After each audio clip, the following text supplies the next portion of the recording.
Application questions have never been easier. Okay, maybe that's a lie. Cambridge has been increasing the difficulty and frequency of their application questions in your papers. But after you watch this video, yes, it will be a lot easier for you. When setting questions, examiners pull out their bag of tricks and they reach within there and then they're like, tada, this is going to be your question. So what is this bag of tricks? It is the commonly asked questions. For each topic, there are a set of questions that keep on coming out. They are quite boring, honestly, because they keep repeating. But that's nice for us because if they repeat, then we can predict that these kind of questions will come out again. And these questions are there because they are very closely linked to the learning outcomes in your syllabus. They basically test, did you understand these concepts 1, 2, and 3, and 4 under each topic? And so they will keep coming out. And when examiners set questions, they usually set questions based on the commonly asked question. Two things can happen when they pull out a question from their bag of tricks. They could just drop it in directly as a rehearsed question. These kind of questions are super regurgitation style. You don't even need any background context. It could be something like, describe how scientists can engineer bacteria to produce human insulin. So this is a molecular genetics, genetic engineering of bacteria. The answer is pretty much always the same. So if it's this case, you should be quite happy because these answers are very easy to get full marks. They're very predictable. And in our free notes, I'll get my editor to drop the link in the description. It's ThatBioTutor.com/notes. I have memory shortcuts for these kind of things, for these huge regurgitation questions. So for this one, there's a memory shortcut called Really Talkative Pals, RT Pals. You can go to molecular genetics in there and find this. Another example is describe the pathway of nerve impulses in a named reflex action, 5 marks. Okay, this one I also have a memory shortcut for that. I'm not going to reveal it here, but you can learn about it in our free notes. That's the first option that can happen. Or the second option is they pull out from their bag of tricks and then they modify that question, but it was originally a CAQ. They modify it by putting it in a new situation that you have not been taught explicitly in your syllabus. And then they put it inside as an exam question. Now this is what you call application questions. Now that you know how they form the question, it actually gives you peace of mind because the situation can be out of syllabus. You might not have learned about the situation before, but the answer you will write is still going to be from what you learned because it came originally from a CAQ. Whenever you get these kind of weird questions, the first thing that people do is they panic because, what? I haven't been taught this. How am I supposed to know the answer? But you have been taught the answer. You just haven't been taught the question. So the secret is that examiners are prisoners to the syllabus. Isn't that great? They are prisoners to the syllabus, so they cannot do anything funny with you. They can come up with all sorts of weird questions, but the answers are always going to be revolving around the CAQs, and you've learned that. So how do we get better at application questions? Learn the CAQs really well. Be super familiar with the questions that can come out and the model answers, which I've all put in my free notes available to whole Singapore. Here's the thing, if I could only do one thing before a test, let's say that tomorrow there's a test and they're going to test me like 5 topics and I just learned about it, so I don't have any time to revise. You know what I'll do? I'll go to the CAQs and I'll read through them because I want to familiarize with the possible questions that can come out. By doing this, I'm also revising my content at the same time. So if I could only do one thing and I had no time, this is the most important thing I would do: read the CAQs. So that's how important they are.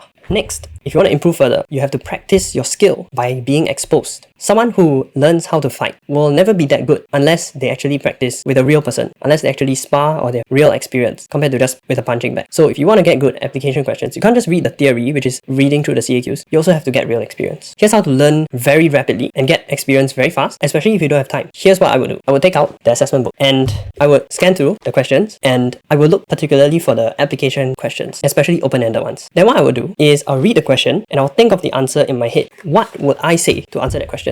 Once I've tried in my head, I go to the answer key at the back and I find the answer. Then I compare that answer key's answer to what I had in my head. If what I have in my head is very similar to the answer key and I can tell that the thought process was correct, then that's good. I know that, yes, I should do this, I should think like this from now on. If it was wrong, then I would reverse engineer the answer key. Why did they say this answer? What is the correct thought process? And then I would learn that thought process from now on. And so I repeat this with the next question and the next question and so on. So by doing this, you get very fast feedback on whether your thought process is correct. Because I think that's the hardest thing for application questions. To get the right thought process, to see that this weird question with a different situation is actually wanting me to bring out my answer from this commonly asked question. It's always take this commonly asked question, the answer, and insert it into that new situation. So that choosing of which is the right answer to give is really what you are practicing, the thought process of choosing the right one to insert into that situation. That's what we really want to practice. So how do you do that? Yeah, I just described it to you. You can do that if you really have no time, but of course if you write out the answers, it would be much more fruitful. I'll give you an example of what I mean by the right thought process. Application question about celiac disease, where the villi in someone's small intestine is eroded. So instead of being very long, it has now been eroded down and it's very short, plus the surface area is just very little. Then they ask you explain why a person might have unexplained weight loss. So even though celiac disease is not something you learn in your syllabus, but the answer will be from the content you have learned. You have learned about how villi are adapted for their function, which is absorption of digested food substances. They are finger-like projections and that gives them very high surface area to volume ratio, so they can absorb food very fast. Then this food is assimilated, meaning it is used for energy or it is is incorporated into the body's own cells to build your own cells. So this is all something you've learned in your syllabus. This is content and you can answer it. So now we're going to put this into the question. When a person's villi are eroded, the surface area to volume ratio decreases quite a lot. And that means the rate of absorption is going to be much lower. So with less food absorbed, there will be less to be used for energy and to build the body's cells. So let's talk about the energy one. With insufficient food for energy, the body will now need to use up fat and muscle tissue for aerobic respiration to release more energy. And so that results in the patient losing weight. So that's an example of an application question where we have an unknown situation, but we're going to choose known content and pull that out using our answer. Now that you've heard this, do you think application questions are really that hard now? Tell me your answer below.